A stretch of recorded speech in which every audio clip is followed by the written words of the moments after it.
Hello दोस्तों, स्वागत है आप सभी का हमारे इस चैनल पर। दोस्तों, हम लोग बीए फर्स्ट सेमेस्टर का राजनीति शास्त्र पढ़ रहे हैं और सेकेंड यूनिट की शुरुआत मैंने कर दी थी और बताया था फर्स्ट यूनिट जो है वो थोड़ी सी बड़ी यूनिट है, कुछ टॉपिक उसमें ज़्यादा हैं, तो उसको हम लोग साथ साथ में पढ़ते रहेंगे और आपकी जो अन्य यूनिट है वो भी स्टार्ट हो जाएंगी धीरे धीरे। तो सेकेंड यूनिट हम लोग कंप्लीट कर लेंगे, फिर आपकी थर्ड स्टार्ट हो जाएगी और फर्स्ट आपका चलता रहेगा।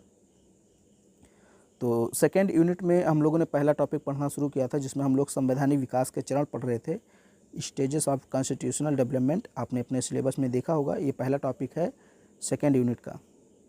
तो इसमें हम लोगों ने कई सारे एक्ट पढ़ लिए, जैसे 1773 का चार्टर अधिनियम, 1786 का, 1784 का, 93 का, ये सारी चीज़ें हम लोगों ने पढ़ ली। 1813 का चार्टर अधिनियम भी हम लोगों ने पढ़ लिया था, तो उसके क्या क्या प्रावधान थे, कौन कौन सी बातें उसमें लिखी थी, ये सारी चीज़ें भी आप लोगों ने जान ली होगी। आज हम लोग पढ़ेंगे 1833 का चार्टर अधिनियम। बहुत ही इम्पॉर्टेंट है, बहुत ही इम्पॉर्टेंट है, पूछे जाने के चांस बहुत ज़्यादा हैं। थोड़ा सा बड़ा है तो समझना पड़ेगा आपको। चार्टर अधिनियम 1833, इस अधिनियम के निर्माण का प्रमुख ध्येय क्या था? ध्येय मतलब उद्देश्य। प्रमुख उद्देश्य था ब्रिटिश सरकार द्वारा 1833 में सरकार के विधि निर्माण को तथा विधि निर्माण संबंधी कार्यों को स्पष्ट करना था। यानी चार्टर अधिनियम 1833 का मुख्य उद्देश्य ये था कि विधि निर्माण और विधि निर्माण संबंधी कार्यों को स्पष्ट करना है। यानी विधि कौन बनाएगा, कैसे बनाएगा, किसके लिए बनाएगा, इन सारी चीज़ों को स्पष्ट करने के लिए यह अधिनियम जारी किया गया था। विशेषकर प्रमुख लक्ष्य यही था, बाकी और भी बातें हैं इसमें हम लोग पढ़ने जा रहे हैं। तो चलिए, पहला इसमें पॉइंट है, कंपनी के व्यापारिक अधिकार पूर्णतः समाप्त कर दिए गए। अब कंपनी का कार्य ब्रिटिश सरकार की ओर से केवल भारत पर शासन करना रह गया। अब देखिए, यहाँ पे समझना पड़ेगा, मैंने जब आपको 1813 का चार्टर अधिनियम पढ़ाया था, ध्यान दीजिए, जब मैंने आपको 1813 का चार्टर अधिनियम पढ़ाया था तो वहाँ पर मैंने बताया था कि कंपनी का भारत के साथ व्यापारिक एकाधिकार समाप्त किया गया था। किसके साथ? भारत के साथ व्यापारिक एकाधिकार समाप्त कर दिया गया था, जबकि चीन और चाय के साथ व्यापारिक एकाधिकार बरकरार रखा गया था। मतलब उसको नहीं समाप्त किया गया था।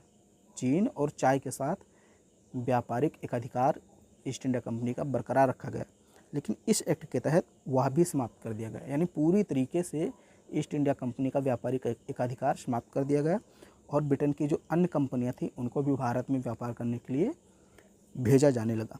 तो वही चीज़ यहाँ पे लिखा गया है कि कंपनी मतलब ईस्ट इंडिया कंपनी, ओके, तो कंपनी के व्यापारिक अधिकार पूर्णतः समाप्त कर दिए गए। अब कंपनी का कार्य ब्रिटिश सरकार की ओर से केवल भारत पर शासन करना रह गया। आई होप पहला पॉइंट आपको समझ में आ गया होगा। दूसरा है, बंगाल के गवर्नर जनरल को भारत का गवर्नर जनरल कहा जाने लगा तथा गवर्नर जनरल को सभी नागरिक तथा सैन्य शक्तियाँ प्रदान की गई। भारत का प्रथम governor general Lord William Bentinck बना। ध्यान दीजिए, मैंने आपको 1773 का रेगुलेटिंग एक्ट पढ़ाया था, उसमें आपको बताया था कि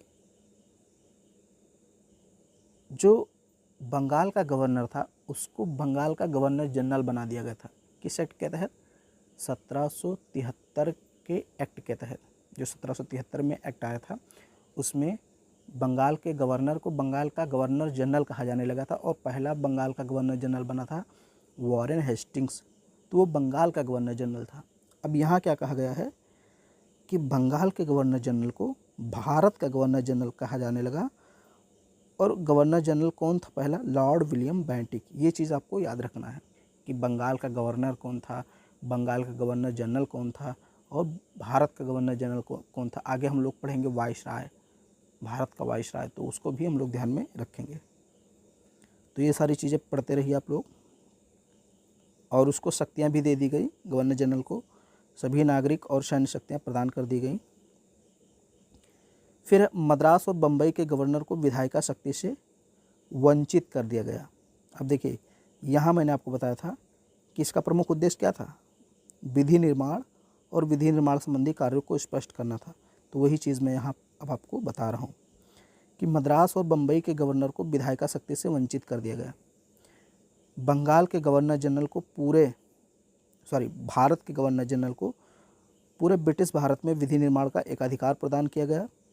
इसके अंतर्गत पहले बनाए गए कानूनों को नियामक कानून तथा बाद के बने कानूनों को एक्ट या अधिनियम कहा गया।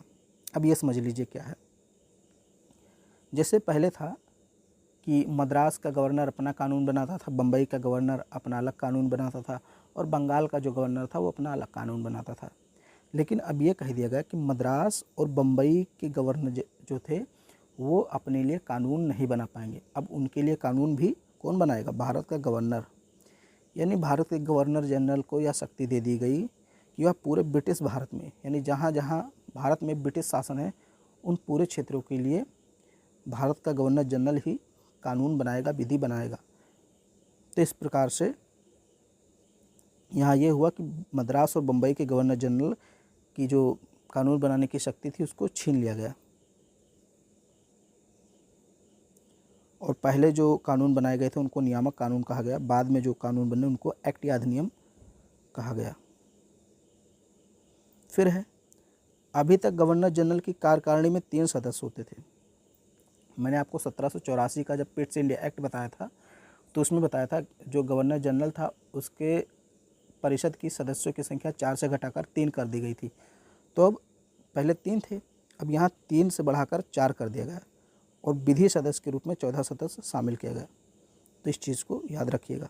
इसलिए जब आप सारे एक्ट सीक्वेंस से पढ़ेंगे कि पॉइंट ध्यान में रखेंगे तभी आपको समझ में आएंगे, क्योंकि एक एक्ट दूसरे से कनेक्टेड है। तो चौथे सदस्य के रूप में विधि सदस्य को फिर से शामिल कर लिया गया और परिषद की सदस्य संख्या कितनी हो गई? 4। अब देखिए टोटल 6 हैं,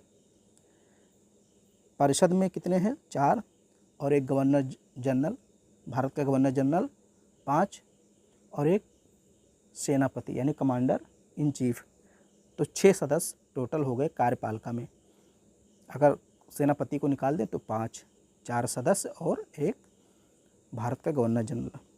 तो वही चीज़ है कि जो गवर्नर जनरल की कार्यकारिणी परिषद थी उसमें 3 सदस्य थे, अब चौथे सदस्य शामिल हो गए। गवर्नर जनरल की परिषद को राजस्व के संबंध में पूर्ण अधिकार प्रदान करते हुए गवर्नर जनरल को संपूर्ण देश के लिए एक ही बजट तैयार करने का अधिकार दिया गया। ये भी इम्पोर्टेंट है कि जो भारत का गवर्नर जनरल था उसको कहा गया कि अब आप संपूर्ण भारत के लिए एक ही बजट तैयार कीजिए। तो ये भी याद रखिएगा। अब ये नहीं होगा कि मद्रास का अलग बजट है, बम्बई का अलग है, बंगाल का अलग है, आगरा का अलग है, ऐसा नहीं। संपूर्ण भारत के लिए एक ही बजट तैयार करने का अधिकार किसको दे दिया गया? भारत के गवर्नर जनरल को। भारतीय कानूनों का वर्गीकरण किया गया तथा इस कार्य के लिए विधि आयोग का गठन किया गया।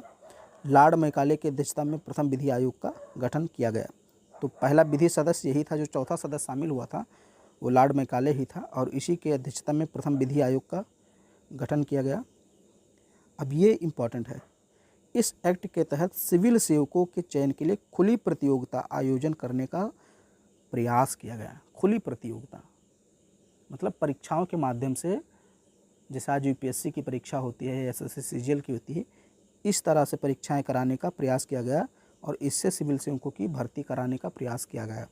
ये इम्पोर्टेंट है। फिर है, इस एक्ट के द्वारा स्पष्ट कर दिया गया कि कंपनी के प्रदेशों में रहने वाले किसी भी भारतीयों को केवल धर्म, जाति, वंश, रंग या जन्मस्थान के आधार पर कंपनी के किसी भी पद से जिसके लिए वह योग्य हो वंचित नहीं किया जाएगा। हालांकि कोर्ट ऑफ डायरेक्टर्स के विरोध के कारण यह प्रावधान लागू नहीं हो सका। तो ये चीज़ याद रखिए, मतलब ये कहा गया कि भाई किसी भी व्यक्ति के साथ किसी प्रकार का भेदभाव नहीं किया जाएगा। जैसे आज हमारे संविधान में अनुच्छेद 15, 16 और 14 ये सब जो दिए गए हैं समानता का अधिकार, तो वो सब उन सब का कॉन्सेप्ट यहीं से लिया गया है। ये चीज़ें आप देखते रहिए, इसी से हमारा संविधान आगे तैयार होगा। तो इसमें पहले ही कह दिया गया था कि भाई भारतीयों को, कोई भी भारतीय है उसको धर्म, जाति, वंश, रंग या जन्मस्थान के आधार पर कंपनी के किसी भी पद के लिए जिसके लिए वह योग्य है उससे वंचित नहीं किया जाएगा। अर्थात वह योग्य है तो उसको वह पद दिया जाएगा। लेकिन ये नियम लागू नहीं हो पाया था क्योंकि कोर्ट ऑफ डायरेक्टर्स विरोध कर रहे थे। और कोर्ट ऑफ डायरेक्टर्स क्या थे, मैंने आपको बताया था 1784 के एक्ट में कि भाई कोर्ट ऑफ डायरेक्टर्स और बोर्ड ऑफ कंट्रोल ये 2 संस्थाएं थी जो कंपनी पर नियंत्रण स्थापित करती थी। फिर है, भारत में दास प्रथा को गैर कानूनी घोषित किया गया तथा गवर्नर जनरल को निर्देश दिया गया कि वह भारत में दास प्रथा को समाप्त करने के लिए आवश्यक कदम उठाए। तो 1843 में दास प्रथा समाप्त कर दिया गया, ये भी याद रखिए। और लास्ट पॉइंट है इसका, भारत में ब्रिटिश राज के दौरान संविधान निर्माण के प्रथम संकेत इसी एक्ट में मिलते हैं। तो ये चीज़ याद रखिएगा, संविधान निर्माण का प्रथम संकेत किस एक्ट के तहत मिलता है? 1833 के एक्ट के तहत। ये आपका एक एक्ट कंप्लीट हुआ। और इसके बाद हम लोग 1853 का जो आपका चार्टर अधिनियम है उसको पढ़ेंगे। उम्मीद करता हूँ आपको ये वीडियो पसंद आया होगा, तो इसको लाइक कर दीजिए, शेयर कर दीजिए, और हमारे चैनल पर पहली बार आए तो चैनल को सब्सक्राइब जरूर कीजिए।